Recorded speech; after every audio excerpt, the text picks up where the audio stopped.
Hi, welcome to Family Faith Enrichment this week. I'm Beth, and today I wanted to discuss with you one of my children's favorite Lenten traditions, and that is going to church and participating in the Stations of the Cross. Now, I know they are still having Stations of the Cross at church, but for those who aren't going to go and participate at church, then I wanted to come up with a couple of different options for families to do with younger and older children. Now, my children love going and participating in the Stations of the Cross, and it's become a real fun thing for us to do over the last several years. We've enjoyed going and participating with bringing soups and sandwiches to share with others and have a little visiting with our friends and families after it, and it's become a real something that we look forward to during Lent. But the next best thing is to just do something in your own home. So I found two options for us to do. Last year, we tried this for the first time. I found online from CatholicAllYear.com a printable booklet of the Stations of the Cross, which comes with readings and the prayers and the explanations for each station. And what I do is I print off these beautiful black and white coloring pages, and I usually have them laminated for outdoors. And we go and I have the children tape these up on the windows and in different areas of the yard in order. And we place a little tea light candle and light those. And after we've read the different readings and such, we extinguish that candle and move on to the next one. We carry lit candles because what child doesn't like a good flame? I just use a coffee filter to protect our hands from the hot wax, and I promise you, the only one who's had an accident was me, and I lit my own son's hair on fire, but he was fine. He said I could tell you that. So my children love this. I have an 8-year-old, an 11-year-old, and an almost 13 years old. So they're a little older and can understand a little bit more about the Stations of the Cross. For the younger children, I found a real cute one, and my older kids thought this was cute too, was Stations of the Cross eggs. These aren't your regular Easter eggs. These are Stations of the Cross eggs I found on CatholicIcing.com. She gives you printouts to use, and it tells you exactly what you need to collect for your Stations of the Cross eggs. On the inside of what you can get just a regular egg carton, it has a little decoration for the outside. It has the prayers for you. It says, "We adore you, O Christ, and we praise you, because by your holy cross you have redeemed the world."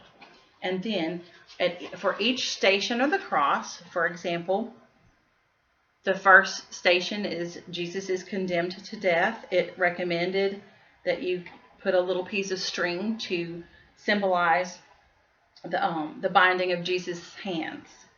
For the second one, Jesus carries his cross. I just fashioned together a little wooden cross out of a twig and hot glued that together.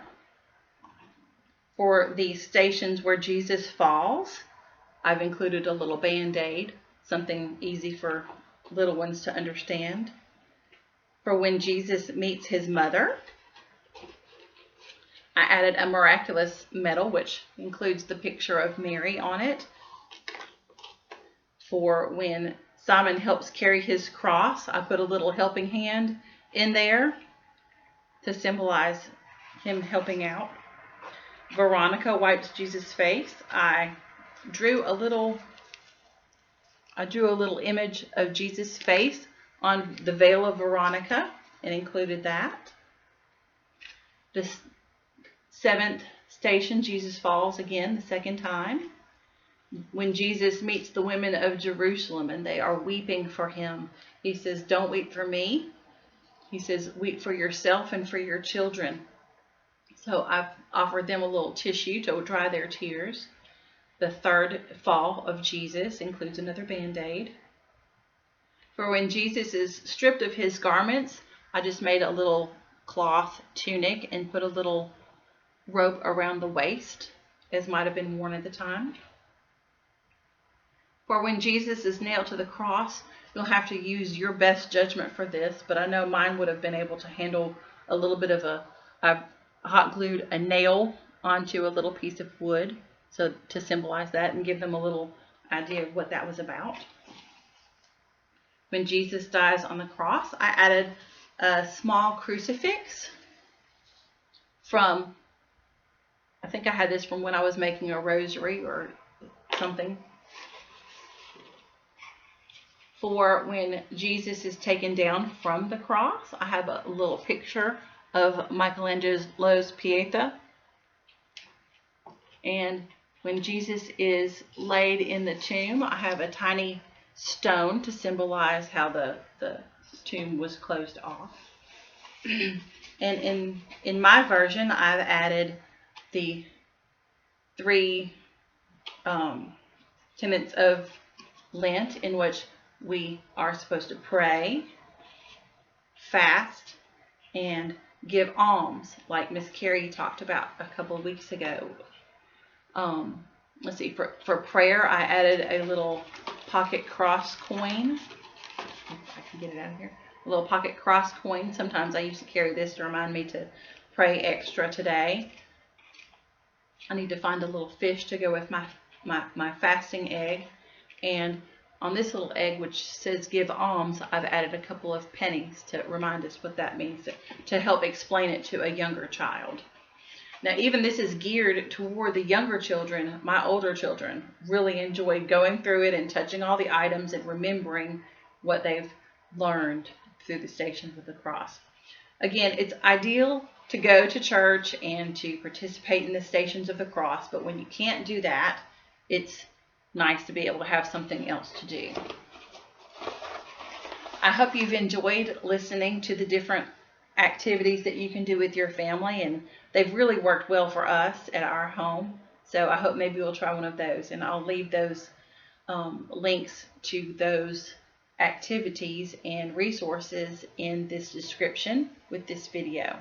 I hope that you have a wonderful rest of the week, and maybe this Friday you'll try Stations of the Cross with your children and family. Thanks. Bye-bye.